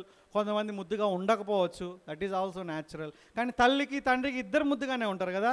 బయట వాళ్ళకి ఎట్లున్నా కానీ తల్లికి తండ్రికి ఇద్దరు ముద్దుగా ఉండాలి. కానీ ఒక తండ్రిగా ఒక తల్లిగా కొంతమందే నీకు వాళ్ళ యొక్క ఫిజికల్ అపియరెన్స్ని బట్టి కొంతమందినే నువ్వు ఎక్కువగా నీ జీవితంలో నీ హృదయంలో ఎక్కువగా ప్రేమిస్తే నువ్వు పక్షపాతం చూపించిన వాడిగా ఉంటావు. నువ్వేమన్నా గిఫ్ట్ తెచ్చేటప్పుడు ఎవరికి ఇస్తావు? నువ్వు ఎక్కువగా కోపం వచ్చినప్పుడు ఎవరిపైన ఎక్కువ నీ కోపం ప్రదర్శించబడుతుంది? ఎందుకంటే ఇష్టమైనటువంటి వ్యక్తులపైన కోపం కొంచెం తక్కువ ఉంటుంది, ఇష్టం లేనటువంటి వ్యక్తులపైన కోపం సుర్రమంటుంది. అవునా? వాళ్ళని చూస్తేనే కోపం మనకి కొన్నిసార్లు. అవునా? జనరల్గా జరిగేది అది. రైట్. నీ పిల్లల్లో నీ పిల్లల పట్ల సమానమైనటువంటి వైఖరి నువ్వు కలిగి ఉన్నావా? చాలా నీకు తెలియకుండానే కొన్నిసార్లు ఈ విధమైనటువంటి అనాలిసిస్, ఇలాంటి విధానాలు ఉండే అవకాశాలు ఉన్నాయి. కాబట్టి ఎగ్జామిన్ చేసుకోవాల్సినటువంటి అవసరం ఉంది. ఉద్దేశపూర్వకంగా ఇక్కడ చేసినట్లుగా ఉంది. అర్థమవుతుందా అండి? ఇది కొన్నిసార్లు మనకు తెలియకుండా జరిగేది ఒక వంతు అయితే, ఇక్కడ ఇస్సాకు ఉద్దేశపూర్వకంగా ఏశావుని మాత్రమే ప్రేమించినట్లుగా ఉన్నాడు. ఇక్కడ యాకోబుని కంప్లీట్గా వదిలేసినట్లుగా ఉన్నాడు. చాలా ఇంట్రెస్టింగ్ ఏంటంటే, మదర్ ఇంకో సైడు, మదర్ ఒకరు, ఫాదర్ ఒకరిని పట్టుకున్నారనమాట. ఈ యొక్క కుటుంబం ఎంత భయంకరమైన కుటుంబం ఒకసారి ఆలోచన చేయండి. తల్లి తండ్రి ఇద్దరు కలిసి, పిల్లలు అందరూ కలిసి ఒక కుటుంబంగా ఉండాలి. అందరూ కూడా ఒక్కటి అనేటటువంటిది ఉండాలి. ఫస్ట్ భార్యాభర్తలు ఒకటి ఉంటేనే పిల్లలు ఒకటిగా ఉంటారు. భార్యాభర్తలు ఇక కీచులాటలు, ఇక మనస్పర్ధలు అప్పుడప్పుడు వస్తూ ఉంటాయి. కానీ పరిష్కరించుకోకుండా, క్షమాపణ చెప్పుకోకుండా, కలిసిపోకుండా ఉంటే పిల్లలు కూడా ఆ యొక్క విడివిడిగా ఉండే అవకాశాలు ఉన్నాయన్నమాట. చాలా విషయాల్లో మన యొక్క పార్షియాలిటీ చూపిస్తూ ఉంటాం. For example discipline. నువ్వు ఇద్దరిని సమానంగా సమానంగా కొట్టడం, సమానంగా తిట్టడం అవి కాదనమాట. తప్పు చేసినప్పుడు ఇద్దరిని సరైన రీతిలోనే దండిస్తున్నావా, ఒకరిని ఎక్కువ ఒకరిని తక్కువ ఆ విధంగా నువ్వు చేస్తున్నావు అనేటటువంటిది ఇంపార్టెంట్. మానవులుగా మనం పొరపాటు అయ్యే అవకాశాలు ఉన్నాయి ఇట్లాంటి విషయాల్లో. అప్పుడు పిల్లలు మనల్ని చూసినప్పుడు మా మమ్మీకి నేనంటే ఇష్టం, మా డాడీకి నేనంటే ఇష్టం, మమ్మీకి నేనంటే ఇష్టం లేదు, డాడీకి నేనంటే ఇష్టం లేదు అనేటటువంటి ఆలోచన గుండా వాళ్ళు వెళ్ళే అవకాశాలు ఉన్నాయి, నీకు లేకపోయినా సరే. కాబట్టి తల్లిదండ్రులుగా మన యొక్క బాధ్యత ఏంటంటే, ఫస్ట్ మన హృదయంలో ఎటువంటి తారతమ్యాలు ఉండకూడదు, వాళ్ళ లింగభేదం ఉండకూడదు, వాళ్ళ యొక్క భౌతిక రూపం ఉండకూడదు, వాళ్ళ యొక్క టాలెంట్ని బట్టి ఒకరికి ఎక్కువ ప్రిఫరెన్స్ ఒకరు తక్కువ ఇవ్వకూడదు. కానీ ఏం చేయాలంటే, వాళ్ళిద్దరికీ మనం ఇచ్చేటువంటి టైం, అటెన్షన్ డిఫరెంట్గా ఉండొచ్చు. కాబట్టి ఇద్దరికీ కూడా ప్రాపర్ కమ్యూనికేషన్ చేయాలి. మనం డెలిబరేట్గా వాళ్ళిద్దరికీ కూడా మనం నువ్వంటే నాకు ఇష్టం, మీరంటే నాకు ఇష్టం అనేటటువంటి ఆ యొక్క కమ్యూనికేషన్ ఇద్దరికి కూడా వాళ్ళు అర్థం చేసుకునేటట్లుగా మనం చెప్పగలగాలి. చాలా ఇంపార్టెంట్ పాయింట్. ఒకవేళ ఆ విధంగా లేకపోతే వాళ్ళిద్దరికీ మనం వాళ్ళిద్దరూ శత్రువులుగా తయారవుతారు. పక్షపాతం కనుక తల్లిదండ్రులు చూపిస్తే వాళ్ళు తల్లిదండ్రుల పైన కోప్పడరు, వేరే తోటి సోదరుడి పైన సోదరి పైన అసూయని పెంచుకుంటారు. మీకు అర్థమవుతుందా అండి? మా ఫాదరు లేకుంటే మా యొక్క మదరు నన్ను చాలా హై లెవెల్లో పెడతారనమాట. బంధువులు వచ్చినా ఎవరు వచ్చినా కానీ నన్ను మెచ్చుకోవడంతో పాటుగా మా అన్నని ఏం చేస్తారు, హ్యూమిలియేట్ చేస్తారనమాట. వీడు బాగా చదువుకుంటాడంటే పర్వాలేదు, వీడు అస్సలు చదవడు. అర్థమవుతుందా? చెప్పడం అవసరమా? ఏదో వీళ్ళు మంచిగా ఉన్నారు, వీళ్ళు కంపారిజన్ అనేటటువంటిది వేరే వాళ్ళ ముందు చేస్తూ ఉంటారు. వేరే వాళ్ళ ముందు అస్సలు చేయకూడదు, అసలుకి మామూలుగానే చేయకూడదు. ఎందుకంటే ఒక్కొక్క ఫీల్డ్లో చాలా ఎక్స్పర్ట్ ఉంటారు వాళ్ళు. అందుకే మా పిల్లలు ఇద్దరు ఆణిముత్యాలు మాకు. ఒకటి లాజికల్ థింకింగ్ అయితే ఇంకోటి క్రియేటివ్ థింకింగ్. ఒకరికి రాదు. వాళ్ళిద్దరి పాయింట్ ఆఫ్ వ్యూలో మేము చాలా ఆనందిస్తామన్నమాట. ఒక దగ్గర ఒకరిని ఎవరైనా మెచ్చుకుంటే ఇంకొకరిని మేము కాన్షియస్గా ఆ వ్యక్తి గురించి మాట్లాడడానికి ప్రయత్నిస్తాం, పింకీ నేను. కాబట్టి నీకు తెలియకుండా మీ యొక్క అత్తమామలు లేకుంటే వాళ్ళ యొక్క తాతలు ముత్తాతలు వేరే వాళ్ళు కంపారిజన్ తీసుకొచ్చేటటువంటి పరిస్థితులు ఉంటాయి. కాబట్టి మీరు కాన్షియస్గా ఏం చేయాలంటే, మీ పిల్లలకి ఇద్దరు కూడా ప్రెషియస్ అనేటటువంటిది వాళ్ళకి మీరు చూపించగలగాలి. కాబట్టి మీ పిల్లలు వేరే వాడితో పోల్చొద్దు, అలాగే బయట వాళ్ళతో అస్సలకి పోల్చొద్దండి. వారు ఒక ప్రత్యేకమైనటువంటి వాళ్ళు. అర్థమవుతుందా? Your child is unique in this entire universe. ఈ విశ్వంలోనే నీ పిల్లల లాంటి వాళ్ళు ఇంకొకరు ఎవ్వరు కూడా లేరు, పుట్టబోరు. ఎందుకంటే దేవుని చేత చేయబడినటువంటి బిడ్డ దేవుడు నీకు ఇచ్చాడనమాట. దేవుడు చేసినటువంటి ప్రతి ఒక్క వ్యక్తి ఒక స్పెషల్, ఒక యునీక్ బీయింగ్ అనమాట. అది మనం తెలుసుకోవాలి. కాబట్టి దయచేసి ఈ యొక్క లోకం బట్టి, పైన ఉన్నటువంటి పరిస్థితులను బట్టి, కల్చర్ ఇచ్చేటటువంటి దాన్ని బట్టి కంపేర్ చేయడం అనేటటువంటిది మనం చేయకూడదు. ఇస్సాకు ఫెయిల్ అయిపోయాడు. తర్వాత యాకోబు కూడా ఫెయిల్ అయిపోయాడు. తెలుసా అండి? యాకోబు కూడా ఏం చేశాడంటే యోసేపుని బాగా చూసుకున్నాడు ఆయన. ఏమైపోయింది? వాళ్ళ అన్నలు చంపేసే అంత పని అయిపోయింది. ఏం చేశారు వాళ్ళు? ఏయ్ ఇదిగోరా ఈడు వచ్చాడు కళ్ళు అనేవాడు అనేసి ఏం చేశారు వాళ్ళు? మీరు 37వ అధ్యాయం చదివితే చంపేపోయారు. కానీ దేవుని యొక్క కృపలో, ఆయన ప్రణాళికలో యోసేపు జీవించాలని ఉంది కాబట్టి చంపాలనుకున్నా చంపలేకపోయింది. చాలా ఇంపార్టెంట్. ఈ యొక్క డెత్ గురించి మనం చాలా అర్థం చేసుకోవాల్సింది ఏంటంటే, మన యొక్క పుట్టుక, మన మరణం దేవుని యొక్క ఆధీనంలో ఉంది. He is the supreme being who can control our life and death. ఆయన తన టైంలో ఆయన తీసుకుంటాడు. కాబట్టి అప్పుడు వరకు దేవుని ప్రణాళికని మన జీవితంలో ఎవ్వరు కూడా నాశనం చేయలేరు. ఒకవేళ దేవుడు మనల్ని తీసేసుకున్నాడంటే ఆయన యొక్క ప్రణాళిక అది, మనకు అర్థం కాకపోయినా సరే. ఎందుకంటే there are many things we don't understand. మనం చదువుతూ ఉన్నాం అనమాట. ఇది కూడా అంతే, అన్ప్రిడిక్టబుల్. Life is unpredictable. ఎప్పుడు ఏం జరుగుతుందో తెలియదు మనకి. కానీ ఉన్నంత కాలంలో మనం ఏం చేయాలి అనేటటువంటిది మనం తెలుసుకోవాలి. సో అబ్రాహాము నుంచి మనం ఏం చూసుకుంటున్నాం? విశ్వాసులకు తండ్రిగా మనం విశ్వాసంగా, మనం దేవుని పట్ల విశ్వాసం ఉండాలని మనం తెలుసుకున్నాం. మనం నీతిమంతులుగా అవ్వాలంటే విశ్వసించాలని తెలుసుకున్నాం. రెండోది ఏంటి? ఇస్సాకులాగా పక్షపాతం మన పిల్లల పట్ల చూపించకూడదని తెలుసుకున్నాం. అంతేకాదు ఇతర విశ్వాసుల పట్ల కూడా పక్షపాతం చూపించకూడదు. బైబిల్ ఏం చెప్తుంది యాకోబు పత్రికలో? ఒకసారి చూడండి, యాకోబు పత్రిక 4వ అధ్యాయంలో పక్షపాతం గురించి చెంపలు వాయిస్తుంది మనల్ని. ఏమని చెప్తుందో చూడండి ఇక్కడ. 5వ అధ్యాయం, క్షమించండి, 3వ వచనం. మీరు మీ బంగారమును వెండియు తుప్పు పట్టినవి, వాటి తుప్పు మీ మీద సాక్ష్యముగా ఉండి. ఓకే,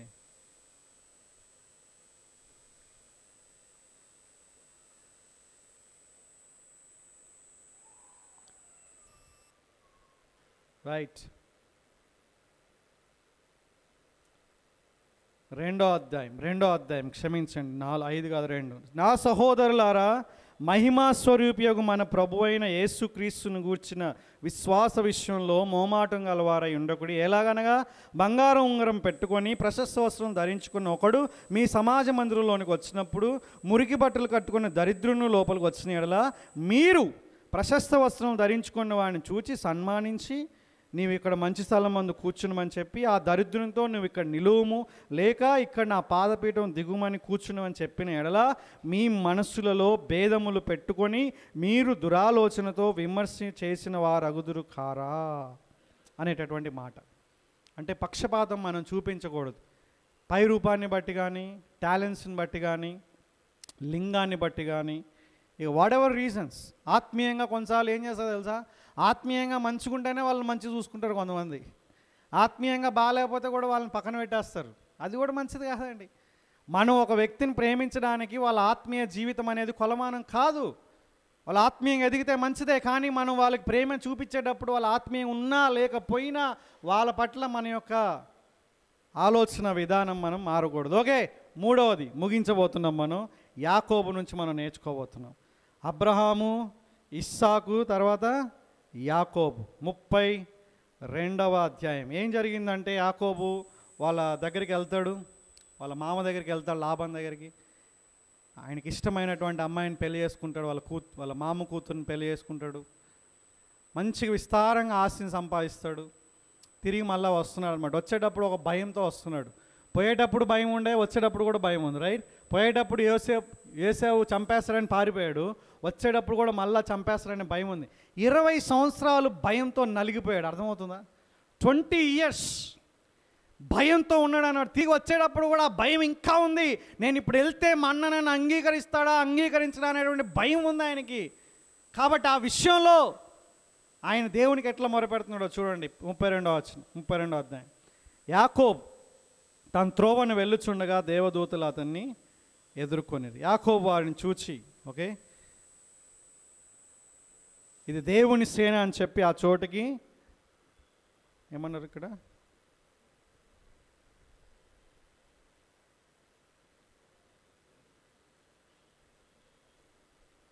అలా కంటిన్యూ చేద్దాం. ఈ వచనం మనకి చాలా ఎక్కువ ఉంది.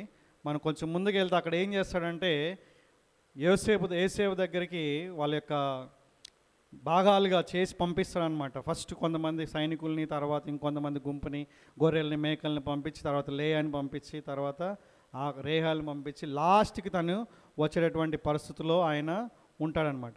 ఆ విధంగా ఉన్నప్పుడు అందరినీ పంపించేసిన తర్వాత 22వ వచనంలో ఈ మాటలు ఉన్నాయి. ఆ రాత్రి అతడు లేచి తన 2 భార్యలను, తన 2 దాసీలను, తన 11 మంది పిల్లలను తీసుకొని ఎబ్బోకు రేవు దాటిపోయాడు. యాకోబు వారిని తీసుకొని ఆ ఏరు దాటించి తను కలిగినదంతయు పంపివేసింది. యాకోబు ఒక్కడు మిగిలిపోయాను. ఒక్కడే ఉన్నాడు ఆయన. ఇప్పుడు యాకోబు ఒక్కడే ఉండిపోయాడు. ఏం చేశాడు ఆయన?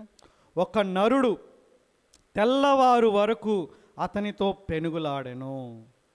తాను అతను గెలవకుండా చూచి తొడగూటి మీద అతను కొట్టెను. అప్పుడు అతడు ఆయనతో పెనుగులాట వల్ల యాకోబు తొడగూడు వసిలెను. ఆయన తెల్లవారుచున్నది కనుక నన్ను పోనిమ్మనగా అతడు నీవు, చాలా ఇంపార్టెంట్, నీవు నన్ను ఆశీర్వదించితేనే కానీ నిన్ను పోనీయన నేను. అందరూ చదువుదాం ఈ యొక్క మాట. నీవు నన్ను ఆశీర్వదించితేనే కానీ నిన్ను పోనీయను. ఎందుకంత చిన్నగా చదువుతున్నారు? గట్టి చదువుతారా? గట్టి చదవండి. 1 2 3 గో. మీసారి గట్టి చదవకపోతే మీకు భోజనాలు ఉండవు మరి. రెడీ? 1 2 3 గో. ఇంకొంచెం గట్టిగా. ఎప్పుడన్నా చేసిరా ఇట్లాంటి ప్రేయర్ దేవుడి దగ్గర? ఆశీర్వదించమని చేసి ఉండొచ్చు. ఆశీర్వదించబోతే వదిలిపెట్టను ప్రభువా నిన్ను అనే ప్రేయర్ ఎప్పుడన్నా చేసిరా ఎప్పుడన్నా? ఆలోచించండి. ఇప్పుడు ఆశీర్వదించని చేయొచ్చు. నువ్వు ఆశీర్వదిస్తేనే నేను వదిలిపెడతాను నిన్ను. ఏం మనిషి అండి యాకోబు. ఇది పురుషులారా, ఇది మనం నేర్చుకోవాల్సింది. ఏంటి? దేవుని యొక్క పాదాలు పట్టుకునే విషయంలో యాకోబులాగా మనం ఉండాలి. ఏంటంటే ప్రభువా నువ్వు నన్ను ఆశీర్వదిస్తేనే కానీ నేను వదిలిపెట్టినంటే మన యొక్క ప్రార్థన జీవితం ఈ విధంగా మనం ఉండాలనేటటువంటిది మనం నేర్చుకోవాలి. చూడండి, తిమోతికి రాసినటువంటి పత్రికలో ఈ మాటలు ఉన్నాయి. చాలాసార్లు మనం స్త్రీల గురించి ఎక్కువగా మాట్లాడతాం, డిబేట్లు కూడా చేస్తాం. అవునా? ఏం చేస్తాం? స్త్రీలు సంఘంలో మౌనంగా ఉండాలి. మంచిదే, మౌనంగా ఉండాలి మీరు. కానీ పురుషుల గురించి ఏంటి ఇక్కడ? పురుషుల గురించి మాట్లాడరే, రైట్? ఇక్కడ చూడండి, పురుషుల గురించి ఏం మాట్లాడుతున్నాడు ఇక్కడ. స్త్రీల గురించి మాట్లాడేట ముందుగా పురుషుల గురించి మాట్లాడుతున్నారు. 1 తిమోతి పత్రిక 2వ అధ్యాయం 8వ వచనం ఏమనుంది ఇక్కడ? కావున ప్రతి స్థలమందును, మీ బైబిల్ చూడండి, పురుషులు, అండర్లైన్ దట్ వర్డ్, పురుషులు కోపమును సంశయమును లేనివారై పవిత్రమైన చేతులెత్తి ప్రార్థన చేయవలనని కోరుచున్నాను. చేతులు ఎత్తండి మీ ఇద్దరు. పురుషులందరూ 2 చేతులు ఎత్తండి. 2 చేతులు ఎత్తండి. ఒకటే చేయి ఎందుకు ఎత్తారు? రైట్. పవిత్రమైన చేతులు అయిపోయినాయి మనకి. కూర్చొదించండి. రైట్. ఈ చేతులు పవిత్రమైనవి. ఈ పవిత్రమైనటువంటి చేతులు ఎత్తి మనం ఏం చేయాలి? ప్రార్థన చేయవలనని ఒక ఆజ్ఞ ఇచ్చాడనమాట. ఇది చాలా గంభీరమైనటువంటి ఆజ్ఞ. ఈ ఆజ్ఞని పురుషుల కంటే స్త్రీలే ఎక్కువ పాటిస్తున్నారని నా యొక్క అబ్జర్వేషన్. మా ఇంట్లో కూడా నాకన్నా ఎక్కువ ప్రేయర్ చేసేది పింకీనే. ఈ విషయంలో నేను మారాలి, చాలా మారాలి. రైట్? దయచేసి మనందరం మారాలి. మీ జీవితం ఎట్లుందో నాకు తెలియదు. ఈ విషయం చెప్తున్నప్పుడు అరే నేను ఎంతగా ఈ యొక్క విషయంలో మార్పు చెందాలి అనేటటువంటిది ఆలోచించడం జరిగింది. కాబట్టి మనందరం ఒక నిర్ణయం తీసుకోవాలి. దేవుడు కోరుకుంటున్నాడు ఏంటంటే పురుషులు ప్రార్థన చేసేటటువంటి వారిగా ఉండాలి అనేటటువంటిది ఇక్కడ చెప్తున్నాడు ఇక్కడ. ఎందుకంటే మనం ప్రార్థన చేసేటటువంటి వారిగా, సంఘంలో ప్రార్థనాపరులుగా మనం ఉండాలి. కానీ ఎవరు ప్రార్థనాపరులుగా ఉన్నారు ఇక్కడ? స్త్రీలు ఉన్నారు. చర్చ్ గ్రూప్లో ఎవరు మెసేజ్ వస్తుంది మీ దగ్గర? ఎవ్రీ వీక్ నిస్సి పంపిస్తుంది, యశోదమ్మ పంపిస్తుంది, ఇందిరమ్మ పంపిస్తుంది, పింకమ్మ పంపిస్తుంది. రైట్? ఏం పంపిస్తారు? ప్రార్థన చేద్దాం, కనీసం అది చూసైనా ఒక్క పురుషుడైనా మేల్కొంటాడేమో అని ఎదురు చూసా. ఇప్పుడు ఒక్కరు కూడా మేల్కోలేదు. అన్నా మనం కూడా చేద్దాం అని ఎవరైనా అన్నారా మీరు? ఇప్పుడు నుంచి అనండి. పురుషులు ఆ విధంగా ఉండాలి. చెప్పాలంటే అనేక సంఘాల్లో స్త్రీలే ప్రార్థన చేసే వాళ్ళుగా ఉన్నారు. మంచిదే, రోధించు స్త్రీలు ధన్యులనుంది, వాళ్ళు పాటిస్తున్నారు. కానీ పురుషులుగా మనము ఎంతో బాధ్యత కలిగి ఉన్నాం అనమాట. సంఘం కోసం, ఇంటి కోసం, వ్యక్తిగతంగా యాకోబులాగా, ఇంటి కోసం యెహోషువలాగా, సంఘం కోసం ఇక్కడ అనేక మందిలాగా మనం ప్రార్థన చేసేటటువంటి వారిగా మనం ఉండాలి. కాబట్టి పురుషులారా, ఈ విషయంలో మనం విప్లవాత్మక నిర్ణయాలు తీసుకోవాలి. వాళ్ళని చూసి మనం నేర్చుకోవాలి. వాస్తవానికి మనల్ని చూసి వాళ్ళు నేర్చుకోవాల్సింది పోయి ఇప్పుడు మనం సంఘంలో స్త్రీలను చూసి మనం నేర్చుకుంటున్నాం. స్త్రీలారా, మీరు ధన్యులు, కంటిన్యూ చేయండి, ఇంకా ప్రేయర్ చేయండి, మాకు సిగ్గు వచ్చేంత వరకు ప్రేయర్ చేయండి, మాలో మార్పు వచ్చేంత వరకు ప్రేయర్ చేయండి మీరు. కానీ కొంతమంది స్త్రీలు ప్రార్థన చేయడం లేదు. స్త్రీలు అంటే ఇప్పుడు అందరు స్త్రీల గురించి కాదు, ప్రార్థన చేసే స్త్రీల గురించే మాట్లాడుతున్నాయి ఇక్కడ. ఒకవేళ నువ్వు ప్రార్థన చేయని స్త్రీ అయితే కూడా దయచేసి ప్రోత్సహించబడండి. జ్ఞానవంతురాలు తన చేతులతో ఇల్లు కట్టుకొని అన్నట్లుగా, రైట్, దేవుని యొక్క సన్నిధిలో ప్రార్థన చేసే స్త్రీలుగా మీరు ఉండాలి. కుటుంబం కోసం, సంఘం కోసం. పురుషులారా, మనం ప్రేయర్ చేయాలి. రైట్, ఏమని ప్రేయర్ చేయాలి? ప్రభువా, నువ్వు ఆశీర్వదిస్తేనే కానీ నిన్ను వదిలిపెట్టినాను. అబ్బా, అది పట్టుదలతో కూడినటువంటి ప్రార్థన. కానీ ఇక్కడే ఒక కిటుకుందనమాట. ఏంటా కిటుకు? బ్యాక్ టు 32, జెనిసిస్ 32కి రండి. ఆశీర్వదించు, నేను వదిలిపెట్టను, నేను పోనీయను అని ఆయన పట్టుకున్నప్పుడు దేవుడు రెస్పాండ్ అయ్యాడు కదా. ఏమన్నాడు? ఓకే యాకోబు, సరే నిన్ను ఆశీర్వదిస్తా కానీ నీ పేరేంటో చెప్పన్నాడు. ఏం ప్రశ్న అడిగాడండి దేవుడు. ప్రశ్నలు అన్నీ చిన్న చిన్న ప్రశ్నలే. ఆదాముని ఏమడిగాడు? ఆదామా, ఎక్కడున్నావు? కొంతమంది పిచ్చోళ్ళు అంటారు, నిజంగా దేవుడు అయితే ఆదాం ఎక్కడున్నావు తెలియాలి కదా అంటారు. అంటే తెలియలేదని అడిగాడా? సో ఇక్కడ కూడా ఏమన్నాడు? ఇక్కడ యాకోబు పేరు తెలీదా? కానీ అడుగుతున్నాడు చాలా ఇంట్రెస్టింగ్గా. 20 సంవత్సరాల తరువాత కూడా దేవుడికి ఒకే ఒక ప్రశ్న ఉంది. ఏంటంటే, యాకోబు నీ పేరేంటని అడుగుతున్నాడు. 20 సంవత్సరాల ముందు ఒక జవాబు ఉంది, 20 సంవత్సరాల తర్వాత ఇంకో జవాబు వచ్చింది. హల్లెలూయా. 20 సంవత్సరాల ముందు ఏమన్నాడు ఇస్సాకు? నీ పేరేమని అడిగితే, నీ పేరేమంటే ఏమన్నాడు? నా పేరు ఏసావు అన్నాడు. 27వ అధ్యాయంలో మనం చూస్తే, రైట్, ఎన్నిసార్లు అన్నాడు తెలుసా అండి? అరే నువ్వు ఏసావుగా కాదే, నీ గొంతు కొంచెం ఏదో తేడాగా అనిపిస్తుంది. ఇస్సాకు కళ్ళు బాగలేకపోయినా ఆయనకి వినికిడి బాగుంది, రైట్, నీదో తేడా ఉంది ఏదో అంటే, లేదు డాడీ, నేనే ఏసావుని. అబ్బాబాబాబా, ఎంత కన్విన్స్ చేశాడు. కానీ 20 సంవత్సరాల తర్వాత తన జీవితంలో ఆశీర్వాదం ఉందనుకున్నాడు. కానీ అది నిజమైన ఆశీర్వాదం కాదు. దయచేసి తెలుసుకోండి, భౌతిక సంబంధమైన ఆశీర్వాదాలు దేవుని యొక్క నిజమైన ఆశీర్వాదానికి కొలమానం కానే కాదు. ఆల్రెడీ గొర్రెలతో, మేకలతో చాలా విస్తారంగా దీవించబడ్డాడు. కానీ ఇక్కడ ఏమన్నాడు? నువ్వు దీవించు, నువ్వు ఆశీర్వదిస్తేనే అంటున్నాడు. అంటే నిజమైన ఆశీర్వాదం దేవుని యొక్క చేతిలో ఉంది. అక్కడ భౌతిక సంబంధమైనటువంటి దీవెనలు కాదు. మీరు సౌలు రాజు గురించి మీరు ఆలోచన చేయండి. సౌలు ఇశ్రాయేల్ దేశానికి మొట్టమొదటి రాజు అయిన, సకలమైనటువంటి సంపదలు ఉన్నాయి. కానీ దేవునితో సమాధానంగా లేడు. దేవుణ్ణి దుఃఖపెట్టినటువంటి వాడిగా అయిపోయాడు. దేవుడు ఆ వ్యక్తి పట్ల ఏడ్చినట్లుగా అయిపోయింది, బాధపడినట్లుగా అయిపోయింది. కానీ నిజమైన ఆశీర్వాదం ఏంటి తెలుసా? ప్రమోషన్ కాదు, పిల్లలు కాదు, ఆరోగ్యం కాదు, లేకుంటే ఈ లోకంలో ఉండేటటువంటి సంపదలు కాదు. నీ జీవితంలో నిజమైనటువంటి మార్పు, రైట్, నువ్వు క్రీస్తు పోలికలో రావడమే నిజమైనటువంటి మార్పు. ఆ యొక్క అడుగుల్లోకి వెళ్తున్నాడు అనమాట ఇక్కడ యాకోబు. 20 సంవత్సరాల తర్వాత దేవుడు అడిగాడు, నీ పేరు ఏంటంటే ఏమన్నాడు ఇక్కడ? నా పేరు యాకోబు అంటే, ఓకే, ఇప్పుడు నువ్వు నిజంగా నిన్ను ఆశీర్వదిస్తా, నువ్వు మారుతున్నావు, ఇది నాకు కావాలి అంటున్నాడు. ఎందుకంటే నా యొక్క ప్రణాళిక ఏంటంటే ప్రతి ఒక్కరు నా పోలికలో ఉండాలని నేను చేశాను. కానీ పాపం వలన ప్రతి ఒక్కరు నా పోలికలో లేకుండా పోతున్నారు కదా. క్రీస్తు యొక్క కృప వలన, ఆ త్యాగం వలన మళ్ళా ఆయన అందరినీ కూడా క్రీస్తులాగా మార్చాలని కోరుకుంటున్నాడు. ఆయన నీ పట్ల దేవుని ప్రణాళిక అదే. నీ జీవితంలో నిజమైన ఆశీర్వాదం ఏంటో తెలుసా అండి? నువ్వు క్రీస్తుని తెలుసుకొని క్రీస్తు పోలికలోకి రావడమే నీ జీవితంలో నిజమైనటువంటి ఆశీర్వాదం. నిజమైనటువంటి రూపాంతరతనే, నిజమైన మార్పే ఆశీర్వాదం. ఇప్పుడు చెప్పండి, ఎప్పుడైతే నా పేరు యాకోబు అన్నాడో దేవుడు ఆశీర్వదించాడు. ఏం తక్కువైందండి యాకోబుకి? ఏమిచ్చాడు తెలుసండి ఆశీర్వాదం? యాకోబు కడుపులో నుంచి వచ్చాడు మెస్సయ్య. హల్లెలూయా. యాకోబు వంశంలో నుంచి, యాకోబు యొక్క గోత్రంలో నుంచి, యాకోబు యొక్క ఆ యొక్క 12 గోత్రాల్లో నుంచి, యూదా గోత్రంలో నుంచి, ఆ యూదా గోత్రపు సింహంగా వచ్చేటటువంటి మన యొక్క రారాజు, రాజులకు రాజు, ప్రభులకు ప్రభువు, ఒక దైవ మానవుడిగా ఈ లోకానికి వచ్చి ఆయన ప్రపంచానికే దీవెనకరంగా అయిపోయాడు. ఆయన దానికి యాకోబు కూడా ఒక వారసుడిగా అయిపోయాడు. ఈ రోజున మనం యాకోబు గురించి మాట్లాడుతున్నామంటే ఆయన జీవితంలో ఉన్నటువంటి ఒక గొప్ప విప్లవాత్మకమైనటువంటి మార్పు.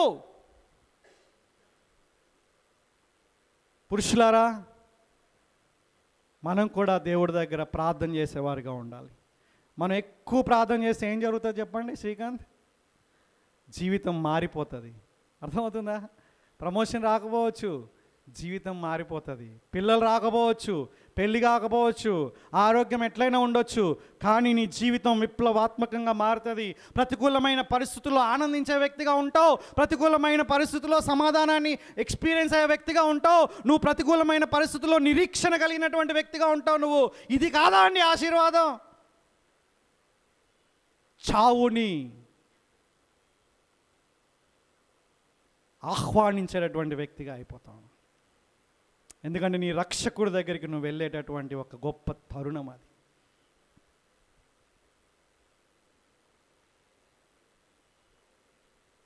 వాస్తవానికి పురుషులకి ఇంకొక బాధ్యత కూడా ఇచ్చాడు తెలుసా? ఏంటో తెలుసా? అది ఈ కాంటెక్స్ట్లోనే మీరు 1 కొరింథీ పత్రిక 14వ అధ్యాయం కనుక మీరు చూస్తే అక్కడ స్త్రీల గురించి అనేకమైన గిఫ్ట్స్, ఆ యొక్క వరాల గురించి, ఆత్మ సంబంధమైనటువంటి వరాల గురించి అన్నీ మాట్లాడిన తర్వాత ఎవరికైనా ప్రశ్నలు ఉంటే ఏం చేయాలి అనేటటువంటి ఆ యొక్క పాయింట్ ఇక్కడ మనం చూస్తూ ఇక్కడ ఒక విషయం చెప్తున్నాం. 35వ వచనంలో 1 కొరింథీ పత్రిక 14:35లో వారు అంటే స్త్రీలు ఏమైనాను నేర్చుకొనగోరిన ఎడల ఇంట తమ తమ భర్తలను అడగవలెను. దేవుని యొక్క ఆజ్ఞ ఇది. ఆత్మ సంబంధమైనటువంటి విషయాల్లో, దేవుని వాక్యం విషయంలో మీకేమైనా డౌట్స్ ఉంటే ఏం చేయాలి? మీరు భర్తలను అడగాలి. అంటే అర్థమైంది తెలుసా అండి? మన భార్యల యొక్క ఆత్మీయ పరిపక్వత కంటే నీ యొక్క నా యొక్క పరిపక్వత ఎక్కువగా ఉండాలి. ఈ విషయంలో కూడా స్త్రీలే, అంటే జనరల్గా సార్వత్రిక సంఘంలో స్త్రీలే ఆత్మీయంగా మంచిగా ఉన్నట్లుగా కనిపిస్తుంది. ఇక్కడ కూడా స్త్రీల దగ్గర నుంచి పురుషులు నేర్చుకునే పరిస్థితి అయిపోయింది. అట్లీస్ట్ వాక్యంలో అయినా మనం సరిగ్గా ఉన్నామని అనుకుంటున్నాను. మీ వాక్య జీవితం నాకు తెలియదు, రైట్? వాక్యం మనం వాళ్ళకి వివరించే పరిస్థితిలో ఉండాలి, వాళ్ళకు వచ్చినటువంటి సందేహాలను తీర్చే పరిస్థితిలో ఉండాలి. ఒక రకంగా భార్యని, పిల్లల్ని వాళ్ళ ఆత్మీయ జీవితంలో వాళ్ళకు ఉన్నటువంటి సందేహాలను తీరుస్తూ ఆత్మీయ జీవితాన్ని కట్టేవారిగా పురుషుడు ఉండాలనేటటువంటిది ఇక్కడ మనం చూసుకుంటున్నాం. కాబట్టి పురుషులారా, అబ్రహాంలాగా దేవుని పట్ల గొప్ప విశ్వాసాన్ని మనం కలిగి ఉందాం. ఏంటి విశ్వాసం అంటే చెప్పండి? దేవుడు చెప్పింది దేవుడు చేస్తాడని నమ్మి ఆయనకి విధేయతగా ఉండడం. దేవుడు ఆల్రెడీ ఒక విషయాన్ని చెప్పాడు, ఆయన మెస్సియాని పంపిస్తా అన్నాడు, పంపించాడు. మనం ఆయన నమ్ముకుంటే సరిపోతుంది. అలాగే ఆయన మాటలకు మనం విధేయతగా ఉండాలి. That is your faith. Second ఏంటి? పెళ్ళైన తర్వాత, పెళ్ళి కాకుండా కూడా మీ యొక్క మిగతా వాళ్ళని ఎట్లా చూడాలి? పక్షపాతం లేకుండా చూడాలి.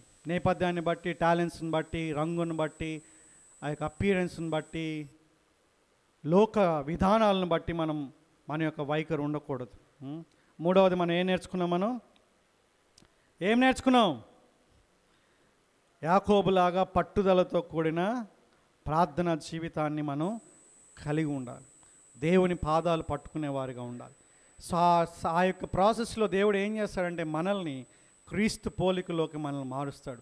ఒక వ్యక్తి ప్రార్థనా జీవితంలో ఎదుగుతున్నాడంటే ఒక కొలమానం ఏంటో తెలుసా అండి? One of the clear evidence ఏంటంటే ఆ వ్యక్తి క్రీస్తు పోలికలోకి మారుతూ ఉంటాడు. ఒక వ్యక్తి ప్రార్థనా జీవితం బాగుపడుతుందంటే ఆ యొక్క భౌతిక సంబంధమైన దీవెనలు రావడం ఒకటే కాదు. అర్థమవుతుందా? ఆ ఒక వ్యక్తి ప్రార్థనలో బాగా ఎదుగుతున్నాడంటే ఆ వ్యక్తి క్రీస్తులాగా ఎదుగుతున్నాడని అర్థం.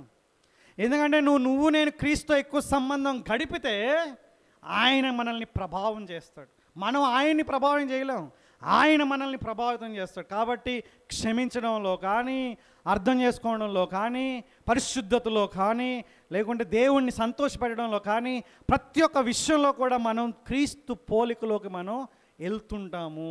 అది మీలో కూడా ఇవన్నీ కూడా ఉండాలి. కానీ మీకు స్పెషల్ అప్లికేషన్ ఏంటి ఈరోజు? ఇవన్నీ మాలో ఉండాలని మీరేం చేయాలి? ప్రార్థన చేయాలి. చేస్తారా? Very good. ప్రార్థన చేసుకుందాం. ప్రభువా, మీకు వందనాలు చెల్లిస్తున్నాం. ఆదాం, మొదటి ఆదాం మిమ్మల్ని మీకు విధేయత చూపడంలో విఫలమయ్యాడు. అయినప్పటికీ మీరు అబ్రహామును ఎన్నుకొని ఇస్సాకు యాకోబుల ద్వారా క్రీస్తుని లోకానికి మీరు పంపించినందుకే వందనాలు.